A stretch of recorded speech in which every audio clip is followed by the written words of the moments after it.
is the Sensitive CEO Show, igniting sensitive entrepreneurs to grow your heart-centered business. I'm your host, Rose Cox, and this podcast shares with you inspiring and thought-provoking conversations for sensitive entrepreneurs wanting to grow a sustainable online business in a way that feels exciting and aligned with your soul. Along with my carefully curated expert guests, we share science-backed advice, proven strategies, and the systems we use to succeed in our businesses and our lives as highly sensitives, introverts, and empaths. And by the way, if you would like to be updated on when each episode is released, feel free to subscribe to the short and sweet newsletter. You'll also get weekly recommendations and tips, especially for HSPs, empaths, and introverts. To subscribe, pop on over to the website sensitiveceo.show or rosecox.com/pod. Now on to today's show. Hey, it's Rose and welcome to another episode of the Sensitive CEO Show. And in this week's episode, it's my pleasure to introduce you to Amanda Stern. Amanda is a journaling coach helping ambitious professionals journal their way to self-discovery, success on their own terms, and a life they don't want a vacation from. Welcome, Amanda. I'm thrilled to dive into the topic of journaling with you today. Yeah, thanks for having me, Rose. I'm so happy to be here and so happy to share with your audience today. Thank you. And I would love for you to share a little bit about your background and what led you to journaling, like coaching people in journaling. I'm so curious. Yeah, so I always say that I found journaling when I was an angsty teenager. I remember having an especially hard day. None of my friends could come to the phone. And I picked up a notebook and a pencil and started to write. And I don't remember what I wrote, but I remember that I wrote for a really long time. And when I was done writing, I felt better. And I felt lighter. And I thought, ooh, there's something here. That was really the first time I had connected writing with how I felt. And so the next night I picked up my pen again and again the next night. And before I knew it, I had this really robust journaling practice. And I journaled pretty religiously for 7, 8, 9 years. And then I got married and then I had some kids and I found that I was not journaling as often. And I will tell you that is my one regret in my life, because not only did I miss recording the cute and funny things that my kids did, I missed out on a whole lot of years of getting to know myself and who I was and what I wanted. But I really came back to journaling with fidelity about 9, 10 years ago, the day my husband came home and told me he had decided he'd be happier not being married to me. All of a sudden, I was faced with this choice of how am I going to handle this? What am I going to do? So I reached for my journal and I forced myself that first night to write what I was grateful for. And I will tell you, it was very hard because I did not feel grateful for very much in that moment. But I came up with 8 things. And I thought, if I can be grateful for 8 things on this hardest day of my life, I'm really going to be okay.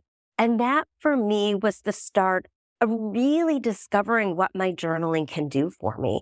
That my journaling helped me rediscover myself. It helped me thrive through this divorce that I didn't want and didn't see coming. And really helped me to write my way into the future I wanted and to the person I wanted to be. Wow, what an amazing story. And it sounds like it really got you out of a deep hole when you both needed it. It absolutely did. And what's funny about all of this is, even though journaling had been such a mainstay in my life, I didn't really talk about it because I didn't know how to bring it up in conversation. And so all of this journaling coaching work came about accidentally on purpose, I say. I started showing up on LinkedIn. I needed something to write about because I was learning from so many people, and I just wanted something that I could put back into the world, really as a thank you and some reciprocity for all I was learning. And I thought, well, I don't know what to write about. I could probably talk about journaling for 3 or 4 days, though, maybe a week if I stretch it. And that'll buy me some time to figure out what I really want to talk about. That's all this was supposed to be. But really, it landed so beautifully and resonated with so many people. And I discovered early on that this practice that is so intuitive for me isn't intuitive for everybody. But everybody can learn to journal, and everyone can learn to journal in a way that feels really good to them. So that's really my mission these days, is to help people see how useful and wonderful journaling can be, not just in general, but in their lives in particular. That leads so nicely to my first question. I wanted to ask, for someone who may be new to journaling or hesitant to start, what advice would you give them to help them get started and to establish a consistent journaling practice? Yeah, I always start with the why. Like, why do you want to journal? What do you want journaling to do for you? Because journaling can do so many things.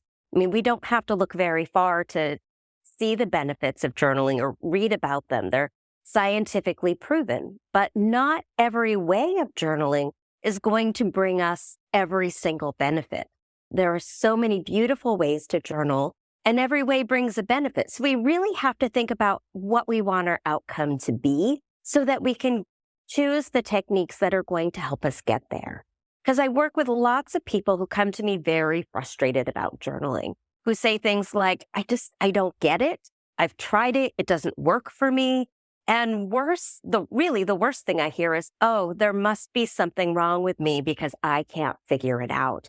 And really, in more cases than not, it's just a misalignment between what they're looking to achieve with their journaling and how they're going about it. So that's really the first thing I tell people. The second thing I tell people is to look at your life and see what you're already doing. Because most people do something that if it's not journaling, it's journaling adjacent. So anybody who plans, anybody who keeps a workout log, anybody who keeps track of any kind of data, that's, if it is not full-fledged journaling, is really, really close. And there are some really easy things we can do to move just record keeping and data into journaling, or your morning planning into journaling. It's a really small bridge we need to build. And I know you mentioned after your divorce, well, when your husband came home that day, that the first things you wrote were gratitude. Is that the mainstay of the journaling that you practice and that you teach your clients? I believe that everybody should have a gratitude practice of sorts. I do a lot of gratitude journaling, but it is not the only kind of journaling I do. I teach a lot of building blocks is the way I see it, or like Legos, right? You have your different blocks that you build with, and really the basics for me are like stream of consciousness writing, just taking your pen and putting on paper whatever comes to mind. That's like building block 1. Building block 2, I love to use are journal prompts. And these are really great for people who are intimidated by the thought of starting with a blank page, or really great if you're not sure exactly where to go, or if you're not sure what you have to say, giving yourself a starting point. And it doesn't have to be something complicated. It can be something as simple as, how do I feel right now? Or what am I looking forward to today? Or what do I need in this moment, right? So giving yourself a place to start gives yourself a really nice container to keep your thoughts. And then gratitude, I think of really as the third building block, because there is nothing that makes life better than having a gratitude practice, right? We know that gratitude makes the good times even better, and gratitude lifts us up when we're feeling low. Like, it just is the secret magical ingredient. So some days I just do gratitude journaling. Someday I mix it in with other forms of journaling. I love, though, getting to have a practice that has lots of different techniques in it, so I can mix and match depending on what I need every day. And do you have a certain amount of time that you journal for? Do you say 5 minutes or 30 minutes or just whatever happens that day? Yeah, I journal in the morning, and I find my journaling usually takes about 20 minutes or so. I have just a good chunk of time in the morning that I fit journaling in with some other activities. And so it really depends. I never give myself a quota. I write until I feel like I'm done. So some days I sit and I can write 3, 4, 6 pages, and I have a lot of words and it comes easily. And other days I sit and I think, and maybe I write 3 or 4 sentences. And there might not be well written sentences or coherent sentences, but really just the act of showing up for myself every day is what's important. Giving myself the opportunity to have that space to think, to assess, to meet myself where I'm at every day just has been so valuable for me. And by showing up at the same time every day, I really believe the answers know where to find me when they feel like I'm ready to hear them. Mm. Do you think, Amanda, that journaling is particularly effective for highly sensitive people? I know that you're also an HSP, which is why you're on the show. Yeah, I think that journaling is for everybody in some way, shape, or form, but not every way of journaling is good for everybody. I find that people who are very anxious, quick to go to the shame place or the sad place or the negative place, people who, when they sit and write, will kind of ruminate and do like the negative spiral, right? Those are people who do very well generally with journal prompts. And anyone who's ever journaled with me knows that I tend to use journal prompts with a positive spin on them, because I don't believe any of us need any help with being negative. We do that very well on our own. But using positive journal prompts to help kind of lift us into that place is really helpful. Journaling has been really great for me in particular to help me connect with what I'm feeling and to be able to process what I'm feeling, because I find sometimes feelings are a lot, and sometimes feelings look very close to other feelings and emotions. And being able to sit and journal helps me be able to more clearly identify how I'm feeling. And once I can clearly identify how I'm feeling, that makes it easier for me to identify what I need and to ask for the help that I need. I love that. And do you also recommend to have like a regular review of what you've written each week or each month or anything like that? I will say it absolutely depends on what you're looking to achieve. People ask me all the time, well, how often do you go back and read? And the answer is as often as I feel like I need to. I tend to go back if I'm looking for something specific that I wrote. I tend to go back to review goals and my progress that I made on my goals. I have a weekly practice of checking in on my progress. And so when I sit to do that, I'll usually look back to the week before, sometimes a couple of weeks before, just so I can really measure how far I've come over a period of time. But I don't necessarily reread my journals just for fun. People ask me this all the time. They're like, well, what if I just read back through it and I'm just so embarrassed on what I wrote? And I'm like, cool, you don't have to read it. And furthermore, you don't have to keep it. I mean, I keep all of my journals because I want them. But at some point, once they've outlived their usefulness to me, they can go. I know people who keep a very good journaling practice, and when their book is done, they throw it in the fire pit because it served the purpose for them. So it really is, what do you want your practice to be? And I think that's the most exciting part about journaling, is that there is no one size fits all, but that each of us who wants a journaling practice can find a way that feels really good to us, that's aligned with our goals, that helps us really achieve the outcomes we're looking for. We just sometimes have to be a little creative about how we get there. Do you ever come across people that really struggle with doing it consistently? And if you do, what advice do you give them? Yeah, I am shocked over and over, Rose, at the amount of perfectionism, the level of perfectionism I hear with people and their journaling. People come to me really frustrated all the time because I can't do it. Like, I'm really excited. I know it would be helpful. And I journal for a day or two, maybe a whole week, and then I forget, right? And then they feel really guilty about it, which is interesting. And I felt this, myself once upon a time when I was a really sporadic journaler. I found that I would come to my journaling and start with a phrase like, it's been 6 weeks and 4 days since the last time I journaled. Like it's confession, like my journal has feelings, like it cares, right? And when I approached it that way, it really set me up really to start from a place of shame of I don't feel good about this. And that made me not want to journal. And so what I tell people is if you miss a day or 2 or 6 or 6 weeks or 6 years, just jump right back in. You don't need to apologize. You don't need to fill in all the blanks. You can just start exactly where you are right now. And if there's information you want to fill in later, cool, you can do it, but you don't have to. Our journals don't have to be told in chronological order. We don't necessarily have to journal every day if that doesn't work for you. I journal every day because I need to. That's what I need so I can show up every day as my best me.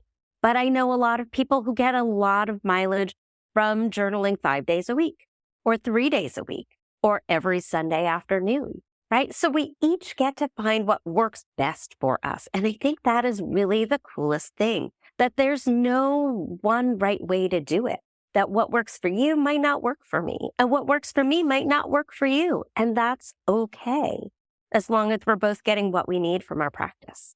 I love that when you said that, it reminded me, which I'd totally forgotten, but I used to write in my journal really sporadically. I'm very consistent now. I can't remember the last day that I missed, but I do remember I would come to my journal sometimes after 6 weeks and I'd kind of apologize to my journal and I'd feel shame and guilt and then I'd write and then I probably wouldn't write for another 4 weeks or something. And so that's so funny that you brought that up because it brings back memories from probably 10, 20 years ago of when I used to try to cultivate a consistent practice. So very interesting. Yeah. And I hear this from so many people. And I also hear things like, oh, I can't journal because my handwriting's terrible, or I'm a terrible speller, right? So it's interesting to see the barriers that we put in our own way. So I love to tell people that our journals don't judge. They're not sitting there waiting to judge you for how often you write or the quality of what you're writing. It's not judging your ideas, your words, your sentence structure, your grammar, your spelling, your handwriting. It's not judging how straight your margins are or how you dot your I's with big loopy hearts, right? Or whatever that thing that you do that you're self-conscious about it. If your handwriting is awful and that's going to keep you from journaling, type it. Use an app. Find some way to do it. Dictate it. Talk, leave yourself voice notes, keep a video journal, whatever feels natural to you and plays to your strengths and is really going to motivate you to show up and do this for yourself. That's the way you should move forward and do it. I'm glad you brought that up because I was going to ask. I used to write in paper journals and I'd always get really pretty books and make a big thing about it, put some nice pictures on the cover. But the last few years, I use my iPad, but with a pencil. I use the Apple Pencil.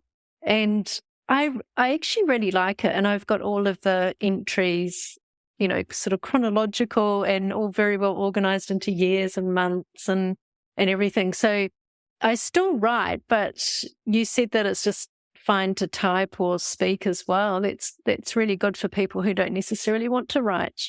Yeah. How we do it is much less important than that we do it, is what I always tell people. Because it's funny, again, going back to excuses, I hear all the time people say, oh, I'll start journaling when I find the perfect journal. And then they go on this search to find the perfect journal, whatever that means for them, right? Could be a fancy composition notebook, could be an Italian leather journal, right? Or anything in between. But then once they find their perfect journal, they're afraid to write in it because they don't want to ruin it, right? There's no wrong way to do it. It's okay if we if we write and have to scratch words out. It's okay if we lose thoughts. It's okay if we accidentally skip a page in the middle, right? Like, there's no wrong way to do it. The most important thing about journaling is showing up for ourselves and giving us that opportunity for reflection, because it's that reflection piece I feel like is most critical to our journaling. And I hear people tell me all the time too, well, I don't want to write about my feelings in my journal. And I say, okay, cool, don't, right? There's so many ways to journal in so many areas of our lives that we can journal about, that we don't have to let something like that keep us from having a successful practice, right? If we just want to keep a work journal, how helpful would it be to spend 10 minutes at the end of your workday kind of reflecting on how your day went? What did you accomplish? What was difficult for you? What did you achieve? What did you overcome? How are you going to move forward tomorrow? Really setting yourself up for success there and keeping a record of all your wins. How helpful would that be at the end of the year before you review, right? And you don't have to write about how you feel about it if that makes you squirmy, right? But if on the other side, you want to dig into your feelings and emotions and all of that stuff, there's an avenue for that too. And I think that's what's really cool about journaling is it's so versatile. It's so effective universally. It can work really in any area of our lives. So many wonderful tips. And I love that you shared some of the prompts for the end of the day. And I know that you did earlier share some prompts for the beginning of the day, but could you share maybe 2 or 3 to get people started if they're new to journaling? Yeah. And these are some of my favorite prompts that I use in the mornings. I love to ask myself, what is the most important thing for me to do today? How can I show up as my best me? I like to ask, what does my soul need today? Right? How am I going to take care of that spirit part of me? I ask, how will I feed my mind today? How will I take care of my body today? And who can I connect with today? And then I make a plan to make those things happen, because it's nice that I identify, I'm going to contact my sister. I'm going to connect with her, but she doesn't live nearby. I have to do something in order to connect with her. So I'm going to text her. Am I going to forward her that funny meme I keep seeing and thinking of her every time I see it? Am I going to call her on my way to work? Am I going to write her a letter, right? What is my plan?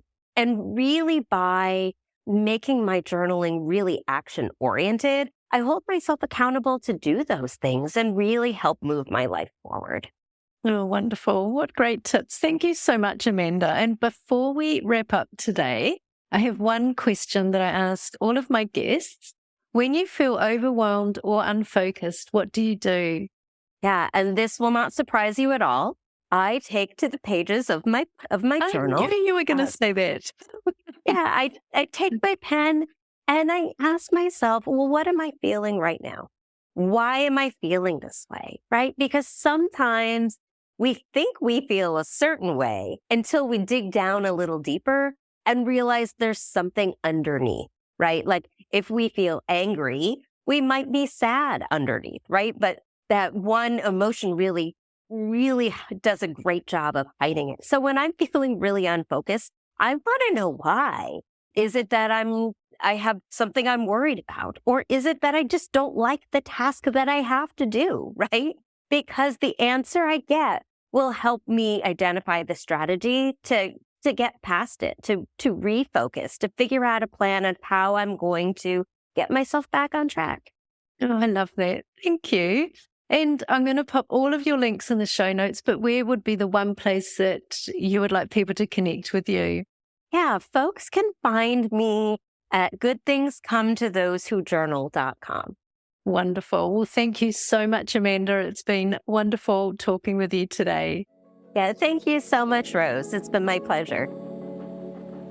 Thank you so much for listening to this episode of the Sensitive CEO Show. If you enjoyed this episode, or if you think it would be useful for someone else, please leave me a review on sensitiveceo.show. Just follow the prompt in the menu. Each month, I'm offering one lucky reviewer a chance to win a 1-hour business and mindset audit with me. This in-depth audit covers the 5 pillars of your online business, and you'll walk away with super clear action steps specifically for you and your business. You'll be re-energized and motivated to step into your greatness. You'll also find all of the show notes for each episode on the website sensitiveceo.show. And while you're there, make sure you subscribe to the short and sweet newsletter. You'll get weekly recommendations and tips, especially for HSPs, empaths, and introverts. And as the name implies, the email is short and sweet. The Sensitive CEO Show, igniting your sensitive superpowers.